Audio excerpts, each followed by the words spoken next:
ఏదేమైనా దేవుడు తన ప్రజలు మర్చివాడు కాడు. యెషయా 49:15-16 ప్రకారం స్త్రీ తన గర్భం పుట్టిన బిడ్డను మరుచున వారైనా మరుతుగా నేను మరువను. ఆయన తన ప్రజలు కాపాడుకోవటానికే ఈ ఆజ్ఞలు ఇచ్చినాడు. కాబట్టి యెషయా గారు, ఇంకా హోషియా గారు ప్రధాన యాజకుడుగా కూడా ఒక హోషియా గారు ఉన్నారు మనకు బైబిల్లో. అది మొదటి దినవృత్తాంతంలో మనం 27-20లో చూస్తే కనిపిస్తారు. 12 గోత్రాల్లో ఎఫ్రాయిం గోత్రానికి ప్రధానిగా ఈ హోషియా ఉన్నాడు. తర్వాత హోషియా రాజు కూడా ఉన్నాడు, మనకు తెలుసు. 19 మంది రాజుల్లో మొత్తం 49 మంది రాజులైతే 42 మంది రాజులైతే యూదులకేమో 20 రాజులు, ఇశ్రాయేల్ ప్రజలకి 19 మంది రాజులు. అయితే ఇశ్రాయేల్ వారి చివరి యొక్క రాజు హోషియా. అది మన మొదటి రాజుల గ్రంథంలో దినవృత్తాంతాలు చూస్తే ఉంటుంది. తర్వాత 4వ హోషియా ఎవరంటే యెరూషలేం నాశనం అయినప్పుడు, అంటే 586 ఆ కాలంలో అప్పుడు చూసిన ఒక ప్రవక్త ఇర్మియా. వీళ్ళు ఇర్మియా, యెషయా గారు ఉన్న వీళ్ళు సమకాలికులు. వీళ్ళు ఉన్న టైంలో అంటే ఇర్మియా వద్దకు విచారణ చేయడానికి ఒక హోషియా వెళ్తాడు. ఆ హోషియా ఒక హోషియా ఉంటాడు. ఇర్మియా 42:1, 43:2లో మనం ఆ హోషియాను చూస్తాం. మనం ఇప్పుడు అంటే నెహెమ్యా కాలంలో నిబంధనకు ఒప్పందం చేసుకుని ముద్రించిన వారిలో ఒక హోషియా ఉంటాడు. నెహెమ్యా 10:23లో చూస్తే మనకు కనిపిస్తారు. వీళ్ళు వేరువేరుగా ఉన్నారు, ఎంతమంది ఉన్నారని తెలుసుకుంటే మంచిది. మొత్తం వీళ్ళు 5గురు. ఇప్పుడు మనం చూసేది 6వ వాడు హోషియా, ప్రవక్త, దేవునికి లోబడిన వాడు. నిజంగా శ్రమలు పడ్డారు. అదినాలు ప్రవక్తలు సామాన్యంగా లేరు. అవమానాలు పడ్డారు, అన్నీ అనుభవించిన వారు. వాళ్ళు కష్టాలు పడ్డారు, కరువులు అనుభవించినారు, బాధలు, నిందలు అన్నీ అనుభవించినారు. మనకు మాదిరిగా ఇంకా కదా ఉంటుంది, శ్రమానుభవములకు ఓపికను మాదిరిగా. కొత్త నిబంధనలో కూడా ఉన్నారు, అపోస్తలులు ఉన్నారు, భక్తులు ఉన్నారు, ప్రవక్తలు ఉన్నారు. తర్వాత భక్తుల్లో కొర్నేలి, అకుల, ప్రిస్కిల్లాని, అపోల్లోని చెప్పుకోవచ్చు మనం. భక్తిపరులు, ప్రవక్తలే కాదు భక్తిపరులు కూడా ఉన్నారు. పౌలుకు చాలామంది సహాయం చేసిన వారు ఉన్నారు, అకుల, ప్రిస్కిల్లా లాంటి వాళ్ళు. ఈ హోషియా గారు అయితే మనం ఇప్పుడు చెప్పుకునే హోషియా ఇస్రాయేలీయుడు. ఈయన ఉత్తర రాజ్యానికి దక్షిణ రాజ్యానికి 2 రాజ్యాలు ఉన్నాయి కదా, ఉత్తర రాజ్యానికి చెందినవాడు హోషియా గారు. హోషియా మనం 7:5లో చూస్తే మనకు తెలుస్తుంది. తర్వాత హోషియా రాజు కూడా ఉంటారు. హోషియా గారికి కూడా ఒక రాజు అన్నట్టుగా అక్కడ చెప్తాడు. హోషియా 7:5లో మనకు రాజు హోషియా అన్నట్టుగా చెప్తాడు అప్పుడు.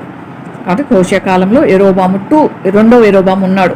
ఫస్ట్ యెరోబాము కాకుండా 13వ రాజు అయిన యెరోబాము ఆ టైంలో ప్రవక్తగా ఉన్నాడు. అంటే ఆ టైంలో పరిస్థితులు ఇలా ఉన్నాయి.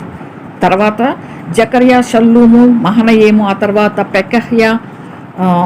పెకహు, తర్వాత హోషియా. ఇంతటితో ఇశ్రాయేల్ ప్రవక్తలు క్లోజ్ అయిపోయినారు. ఆఖరి ప్రవక్త హోషియా గారు. ఇప్పుడు మనం చెప్పుకునే హోషియా. ప్రవక్తల గ్రంథాల్లో యూదుల కొరకు 12 గ్రంథాలు, ఇశ్రాయేల్ కొరకు 2 గ్రంథాలు రాయించినాడు ప్రభువారు. కాబట్టి వీళ్ళకి ప్రవచించి 2 గ్రంథాల్లో ఇశ్రాయేల్కి ప్రవచించింది ఆమోస్ గారు, హోషియా గారు. ఆమోస్ గారు ముగించగానే హోషియా స్టార్ట్ చేస్తాడు. హోషియా గారు అందుకుంటాడు అనమాట మిగతావి చెప్పటానికి.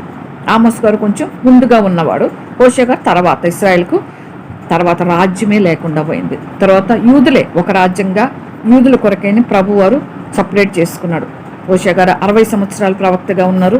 తర్వాత 2వ యెరోబాము నుంచి హోషియా కాలం వరకు అని చూసుకుంటే మొత్తము మనము అక్కడ క్యాలిక్యులేట్ చేసుకుంటే 60 సంవత్సరాలు అంటే మనకు తెలుస్తుంది. అయితే ఈయన ప్రవచించే టైంలో ఇది ఒక 30 years మధ్యలో 2 ప్రవక్తలు వచ్చినారు యూదులకి. వాళ్ళే యెషయా గారు, ఇర్మియా గారు. వీళ్ళు అటు ప్రవచిస్తూ ఉంటే హోషియా గారు ఇటు ప్రవచిస్తూ ఉన్నారు ఇశ్రాయేల్కి. వీరిద్దరు కూడా వీళ్ళు సమకాలికులు వీరు. కాబట్టి హోషియా లాంటి ప్రవక్తను మనం నిజంగా చూస్తామో లేదో తెలియదు, కానీ అంత త్యాగపూరితమైన జీవితం జీవించినాడు. విజయ, యోతాము, హిజ్కియా వీళ్ళ మనం చూసినాం కదా. మొదటి వచనములో యూదులకే యూదా రాజ్యం మాత్రమే ఉంటుంది. యెహోయాషు కుమారుడు యెరోబాము 2 అని మనకు తెలుసు, మొదటి రాజు. ఈ విధంగా మనం చూసుకున్నాం. తర్వాత మనము బేరి కుమారుడు హోషియాను కూడా చెప్పుకున్నాం. తర్వాత ఈ విధంగా ఏదేమైనప్పటికీ దేవుని యొక్క ప్రవక్తల యొక్క త్యాగం కూడా మనం చెప్పుకోవాలి.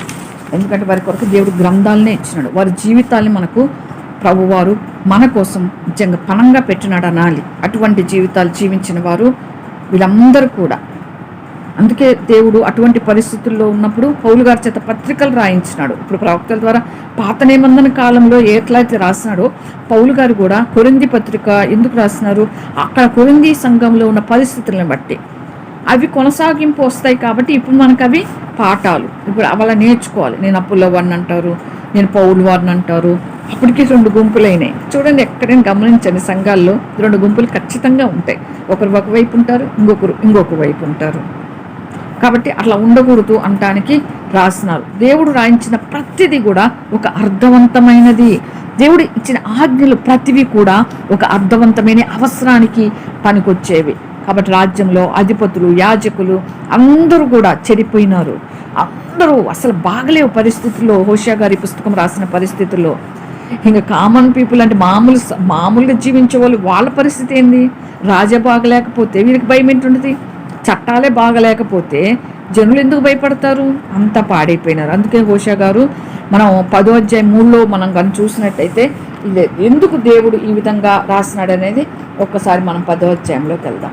10వ అధ్యాయము హోషేయ గ్రంథంలో మనము 3వ వచనంలో చూస్తే, రాజు మనకు లేడు, మనం యెహోవాకు భయపడము, రాజు మనకేమి చేయను అని వారు ఇప్పుడు చెప్పుదురు. యెహోవాకు భయపడము, మాకు రాజు కూడా లేడు.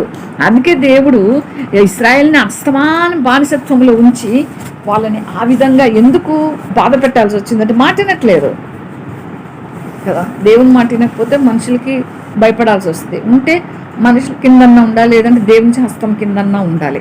దేవుని హస్తం కింద ఉంటే ఆశీర్వాదాలు, మనిషి చేతి కింద ఉంటే మనిషి బాగాలేకపోతే కింద వాళ్ళు కూడా బాగుండరు. అందుకే ఆ దినాలు అందరూ చెడిపోయినారు, యాజకులు, అధిపతులు అందరూ. అందుకే ఆ దినాల్లో హోషేయ మొదలుకొని జకరియా వరకు రాజుల అధికారం కోసం, అంటే వాళ్ళు అధికార దాహంతో వాళ్ళు చంపుకోవటం, ఇవన్నీ వాళ్ళు చూసి ఈ విధంగా రాయాల్సి వచ్చింది. కాబట్టి మనం ఎందుకు రాశారు అన్నదానికి ఇవి కనాను పరిస్థితులు కూడా. కనానులోకి వచ్చినప్పుడు కూడా అన్ని దేవతలను, కనాను కల్చర్ ఏంటంటే అన్ని దేవతలను పూజించే వాళ్ళు అన్యులకి పూజలు చేస్తారు. బొమ్మ బొరుసో చేసుకొని పూజలు చేస్తూ ఉంటారు. అందుకే 7వ అధ్యాయం 11లో మనం చూస్తే, హోషేయ గ్రంథం 7:11లో మనం కానీ చూస్తే ఏమని ఉంటుందంటే, 7:11లో ఎఫ్రాయిము బుద్ధిలేని పిరికి గుండెగల గువ్వ ఆయను, వారు ఐగుప్తీయులను పిలుచుకొందురు, అశ్షూరీయులు ఎద్దకు పోదురు. ఎవరిని ఆశ్రయిస్తున్నారు? ఐగుప్తు నుంచి బయటకు తీసుకొస్తే అట్లే కదా హిజ్కియా రాజును కూడా తొందర పెడతారు. రాజా, మనం ఐగుప్తును ఆశ్రయిద్దాం, ఐగుప్తు సహాయం కోరుకుంటాం. హిజ్కియా అస్సలు కాంప్రమైజ్ అవడు. అందుకే తనకు మరణకరమైన రోగం వచ్చినప్పుడు కూడా దేవుని దగ్గరికి వెళ్తే దేవుడు ఆయుష్ ఇచ్చినాడు.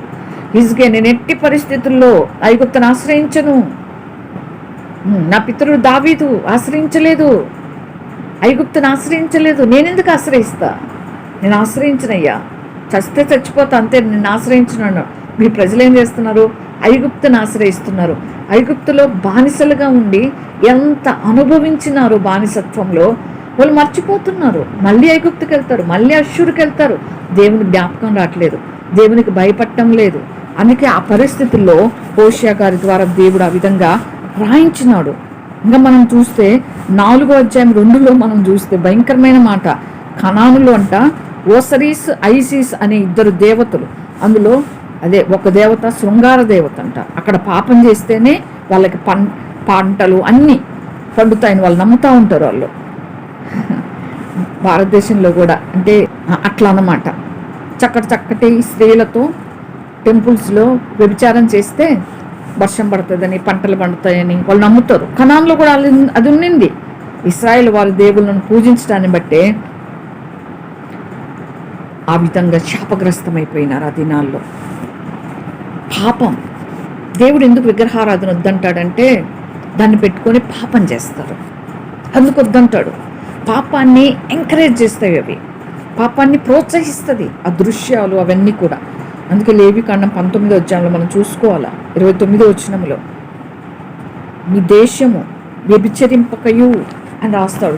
లేవికాండంలోకి మనం వెళ్తే లేవికాండం 19:29 ఎవరైనా చదవగలిగినా సంతోషమే, నేను వచ్చేస్తాను. ఇంకా లేవికాండము 19:20లో మనం కానీ చూస్తే, లేవికాండము మనం లేవికాండం 19వ అధ్యాయము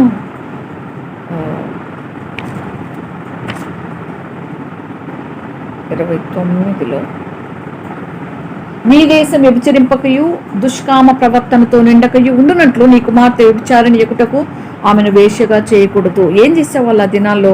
అదే హోషేలో మనం ఇప్పుడు చూస్తున్నాం. వేశ్యలుగా చేస్తున్నారు వాళ్ళ పిల్లల్ని. అది వాడుకైపోయిందంట వాడికి వాడుకైను అంటాడు దేవుడు. కాబట్టి నియమించిన విశ్రాంతి దినములను మీరు ఆచరించాలి, నా పరిశుద్ధ స్థలాన్ని మన్నింపవలను, నేను యెహోవాను అన్నాడు. ఇవన్నీ మీరు చదివితే అక్కడ ఏం పాపం ఉందో కొంతవరకే అర్థమవుతుంది. మొత్తం పరిశుద్ధ గ్రంథంలో రాయబడలేదు. పరిశుద్ధ గ్రంథం కాబట్టే వాళ్ళు చేసిన పాపాలు ఇంకా రాయలేదు. ఈ పరిశుద్ధ గ్రంథం అక్కడ జరిగినవి ఆజ్ఞలు ఇలా ఉండకూడదు. వర్ష వాయుతో ఎందుకు రాశాడంటే దేవుడు అత్తతో ఇలా ఉండకూడదు, చెల్లితో ఇలా ఉండకూడదు, నీ సహోదరితో ఇలా ఉండకూడదు. ఆ దినాల్లో ఉన్నాయి అవి. వాళ్ళు రాజ్యాల కోసం, ఆ రాజ్యాన్ని నిలుపుకోవటం కోసం. క్లియోపాత్ర తెలుసు కదా మనకి. క్లియోపాత్ర కూడా వాళ్ళ తమ్ముడిని పెళ్లి చేసుకుంటుంది. ఎందుకంటే రాజ్యం ఇతరులకు పోకూడదు అని, వాళ్ళ వంశం నిలబెట్టాలని వాళ్ళ దినాల్లో అలా చేసేవాళ్ళు. వాళ్ళ వంశం నిలబెట్టుకోవాలంటే ఇంక వాయు వరుస వాళ్ళకుండా వాళ్ళ ఇంట్లో వాళ్ళని ఒక తల్లి పిల్లల్ని చేసేసుకునేవాళ్ళు. అందుకే ప్రభువారు అంత వివరంగా రాయాల్సి వచ్చింది. అంటే వాళ్ళ మధ్యలో ఉన్నారు ఇశ్రాయేల్ ప్రజలు. కనాను చుట్టూ పాపం ఉంది. అందుకే వివరంగా ఇలా చేయకూడదు అనే రాశాడు దేవుడు. వాళ్ళ గురించి రాస్తే గ్రంథం మురికైపోద్దని దేవుడు పరిశుద్ధ గ్రంథంలో చేయకూడనివి ఆజ్ఞలు మాత్రం రాయించాడు మోషే గారి ద్వారా. కాబట్టి ఆ విధంగా దేవుడు వాళ్ళకి వివరంగా ఆ విధంగా వాళ్ళు చేసినన్ని చూస్తున్నారు. వాళ్ళ కళ్ళెదుటే జరుగుతున్నాయి. వీరు కూడా వారి పిల్లల్ని ఆ విధంగా పాపానికి అప్పచెప్తున్నారు. కాబట్టి దేవుడు ఆ విధంగా చేస్తున్నాడు. దొంగతనం చేయటం, వ్యభిచారం చేయటం వాడుక అంటాడు.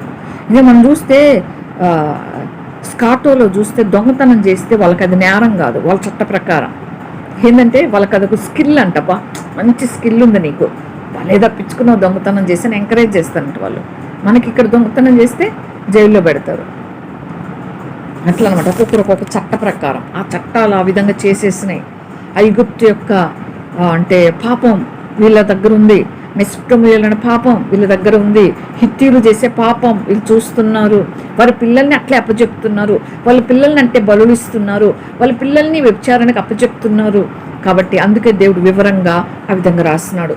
అందుకే దేవుడు అంటే ఎట్లా అంటే అనుభవపూర్వకంగా ఉండాలని హోషేయ గారిని ఆ విధంగా వ్యభిచార స్త్రీని, ఎందుకంటే అక్కడ వ్యభిచారం జరుగుతుందయ్యా, నేను వాళ్ళని ప్రేమించాలి, మళ్ళీ నేను వాళ్ళని రక్షించుకోవాలి, మళ్ళీ నేను వాళ్ళని తిరిగి చేర్చుకోవాలి.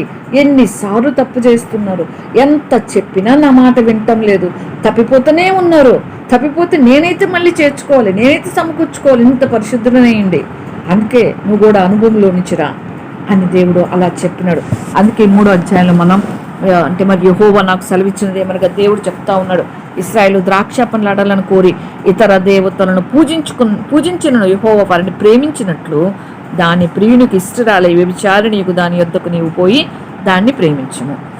దేవుడు నేను ఎలా ప్రేమిస్తున్నానో, వాళ్ళు తప్పులు పాపాలు చేస్తుంటే చెట్ల దగ్గర చెట్లతో పాపం చేస్తారు, అన్నిటితో పాపం చేస్తారు. ఇప్పుడు వచ్చినాయి కదా రోబోట్స్. చైనా ఎంత అంటే ఎట్లా ఎదిగిపోయిందంటే ఇంకా మనుషులతో పని లేదు అన్నట్టుగా మొత్తం రోబోట్స్ వచ్చేసినాయి. ఏంది, ఒక రోబోట్ కారు వచ్చింది, డ్రైవర్ లేడు, రోబోటే నడిపిస్తూ ఉంది. చైనా గురించి చూద్దామని అలా చూసినాను నేను. మొత్తం అట్లా ఎంత అంటే టెక్నాలజీ పెరిగిందంటే అక్కడ ఉన్న టెక్నాలజీ ఇంకా అంత లేదు. రష్యాది ఇంకా చూడలేదు, కానీ చైనాలో అన్నీ కూడా రోబోట్స్ వచ్చేసినాయి. అంత టెక్నాలజీ అంత పెరిగిపోయింది. మనిషితో పని లేదు ఇక అక్కడ. ఫొటోస్ కూడా అదే చేస్తూ ఉంది, ఎక్కడ పట్టిన రోబోట్సే. కాబట్టి అట్లా పెరిగిపోయింది మానవుని జ్ఞానం. నిజంగా అంత జ్ఞానం దేవుడు ఇస్తే దేవుని లెక్క పెట్టట్లేదు అసలు. సృష్టికర్తను మరిచినారు, సృష్టిని పూజిస్తున్నారు. అందుకే దేవుడు అంటాడు, అయ్యా నువ్వు పెళ్లి చేసుకోమని. నేను కూడా వీళ్ళు ఇంత భయంకరంగా తప్పులు చేస్తూ ఉంటే నేను మళ్ళీ తిరిగి వాళ్ళని చేసుకోవాలి. వాళ్ళు తిరిగి దేవా మమ్మల్ని క్షమించు. వర్షం పడకపోతే దేవుని దగ్గరకు వస్తారు, ఆహారం లేకపోతే దేవుని దగ్గరకు వస్తారు, మళ్ళీ మర్చిపోతారు. ఆకాశం వైపు చూడాలా, ప్రభా వర్షం కురిపించవా అంటే అప్పుడు దేవుడు ఆకాశ వర్ష జలము త్రాగును.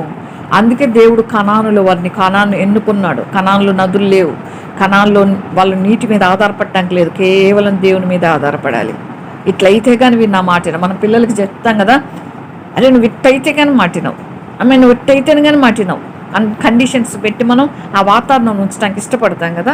అట్లా మా నాన్న చిన్నప్పుడు అనేవాడు, చెప్పిన మాట వినకపోతే హాస్టల్లో వేస్తా అనేవాడు. భయపడాలంతే. అంటే ఆ కండిషన్స్ దేవుడు అంతే, పరలోకపు తండ్రి కూడా.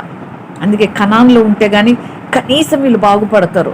వర్షం పడకపోతే, పంటలు పండకపోతే అప్పుడన్నా నేను గుర్తొస్తా అని దేవుడు వాళ్ళ కనాన్ని ఇచ్చినాడు. అది ఆశీర్వదించబడిన దేశం. అది ప్రభు చేతిలో ఉంటే ఎంత ఆశీర్వాదం అంటే అంత ఆశీర్వాదం. అది అంటే తేనె పట్టు, తేనె తీగలు పెడితే వచ్చే తేనె కాదు, అది దేవుడు ఇచ్చింది. అది అటువంటి దేశం దేవుడు ఇచ్చినాడు. కాగా నేను 15 తులముల వెండి అంటే ఏదుమును ఎవలను తీసుకొని దాన్ని కొని ఆమెతో ఇట్లాంటిని మళ్ళీ వెళ్ళిపోయింది కదా, పోయినాడు, వెళ్ళిచ్చినాడు. యోసేపు నమ్మేస్తారు కదా బానిసగా. యోసేపు ఎంత బాధపడి ఉంటాడో, నమ్మకత్వంతో త్వరగా ఆయన ఒక స్టేజ్కి వెళ్ళిపోయినాడు. కానీ బానిసలంటే ఇంక వాళ్ళకి చిత్రహింసలే అనాలి ఒక మాటలో. అది ఐగుప్తు బానిసత్వం భయంకరమైనది. మరి హిత్తీలన్నా కొంత మేలు, వాళ్ళకేంటంటే బానిసను తీసుకొస్తే మీకు ఇంత డబ్బులు ఇస్తాము అంటే వాళ్ళు తెస్తే బానిసలకి డబ్బులు ఇచ్చేవాళ్ళు, మళ్ళీ పనులు చేయించుకునేవాళ్ళు. ఐగుప్తు బానిసలు అయితే మరణమే, ఇంకా తప్పించుకొని పోయినారా దొరికినాడని చంపేస్తారు. అటువంటి బానిసత్వంలోంచి తీసుకొచ్చాను. ఐగుప్తు బానిసత్వానికి యోసేపు గారు కూడా వెళ్ళినారు. మళ్ళీ తిరిగి వచ్చేది ఉండదు, బానిసలకు ఒకసారి వెళ్తే రానివ్వరు, ఇంకంతే. అక్కడే దేవుడు నమ్మకత్వాన్ని బట్టి యోసేపు పైకి వచ్చినాడు. కాబట్టి మళ్ళీ పోయి విడిపించుకున్నాడు, డబ్బులు ఇచ్చి వెల ఇచ్చి. అప్పుడు అనుకున్నది, అరే ఈయనెవర్రా, నేను ఇంత పాపం చేస్తుంటే నేనే కావాలంటున్నాడు. మళ్ళీ విడిపించుకొని వస్తాడు. కాబట్టి చాలా దినాలు నా పక్షముగా నిలిచిండి ఏ పురుషుని కూడా నన్ను వ్యభిచారం చేయకు నీ ఉండవలెను, నీ ఎడల నేను అలాగుంటా. దేవుడు ఇశ్రాయేలుకి చేసిన నిబంధనలాగా హోషియా ఆమెతో చెప్తున్నాడు, నువ్వు ఇంకెళ్ళొద్దు, నువ్వు మళ్ళీ వ్యభిచారం చేయొద్దు, నువ్వు తప్పు చేయొద్దు, నేను కూడా తప్పు చేయను, నేను నమ్మకంగా ఉంటా అని చెప్తా ఉన్నాడు. నిత్యంగా ఇశ్రాయేలు చాలా దినములు రాజు లేక అధిపతి లేక బలర్పింపుకుంటారు. దేవతాస్తంభం దాని యోఫోదు కానీ గృహ దేవతలను కానీ ఉంచుకొని కుందరు. తర్వాత ఇశ్రాయేలు తిరిగి వచ్చి తమ దేవుడిని యెహోవా యుద్ధకు తమ రాజైన దావీదునంతకు విచారణ చేయుదురు. ఆ దినములు అంతమంది వారు భయభక్తులు కలిగి యెహోవా అనుగ్రహం నందుతుటకై ఆయన యుద్ధకు వత్తురు. తిరిగి సమకూర్చుకోవాలనే దేవుడు అంటున్నాడు. మళ్ళీ నా దగ్గరకు వస్తారయ్యా వాళ్ళు. ఇప్పుడు నువ్వు పోయి వెళ్ళిచ్చి విడిపించుకో, ఆమెని తెచ్చుకో, నా ప్రజలు కూడా నా దగ్గరికి అట్లా వస్తారు. నేను కూడా చేర్చుకుంటా. అది దేవుడు చెప్పే మాట. నా దగ్గరకు వస్తే నేను కాదన్నయ్యా దేవుని బిడ్డల్ని. ఎంత పాపం చేసిన వాళ్ళు నేను వెల ఇచ్చుకుంటా. అందుకే ప్రభువారు సిలువలో మరణించి మన కొరకై ఆయన రక్తం ఇచ్చి వెల ఇచ్చి మనల్ని కొనుక్కున్నాడు. ప్రాణం ఇచ్చి కొన్నాడు మనల్ని. ప్రాణం పెట్టినాడు మన కొరకై. ఎవరు ప్రాణం పెడతారు? తల్లిదండ్రులు పెట్టగలరు? అస్సలు. ఎక్కువగా చెప్పిన మాట వినకపోతే ఇంట్లో నుంచి వెళ్ళిపో అంటారు పేరెంట్స్ అయితే. నా మాట వినకుండా ఇంట్లో ఉండదు, గడప తొక్కదు, మళ్ళీ నన్ను చూడొద్దు అంటారు కదా. కానీ పరలోకపు తండ్రి అన్నిసార్లు ఇశ్రాయేలు ప్రజలు విచ్చలవిడిగా పాపం చేసి దేవునికి విరుద్ధమైన పాపం అంటేనే దేవునికి విరుద్ధం, అది ఎటువంటి పాపమైనా. అటువంటి వారిని తండ్రి దగ్గరికి రాగానే అన్నీ మర్చిపోయి తండ్రి చేర్చుకుంటున్నాడంటే అందుకు ఆ విధంగా హోషియా గారిని ఉండమన్నాడు. ఇది 3వ అధ్యాయంలోది. అది హోషియా గారి గురించి. అది ఈ 3rd చాప్టర్లో దేవుడు హోషియాకి చెప్పింది. అది తర్వాత నుంచి ఇశ్రాయేల్ మీదకి వచ్చేది అంతా కూడా మన ఇశ్రాయేల్కి చెప్పింది. ఇశ్రాయేల్ గురించి వ్రాయబడి ఉంటే తర్వాత అధ్యాయుల్లో ఈ విధంగా ప్రభువారు ఉన్నారు.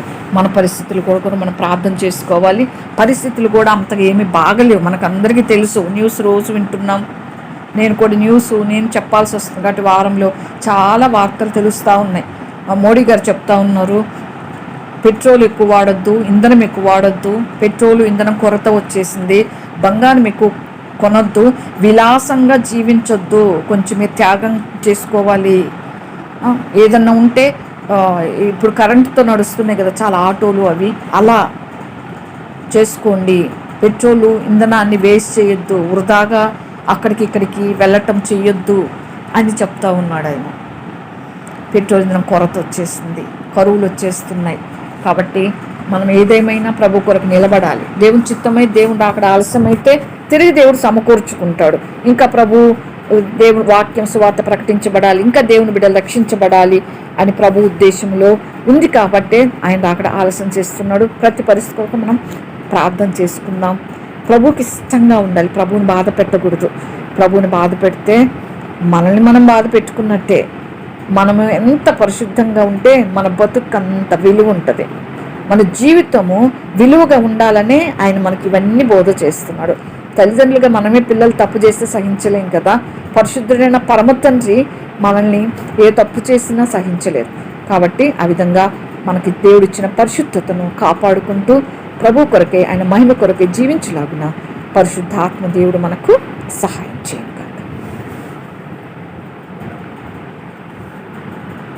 ఆమేన్. ఆమేన్.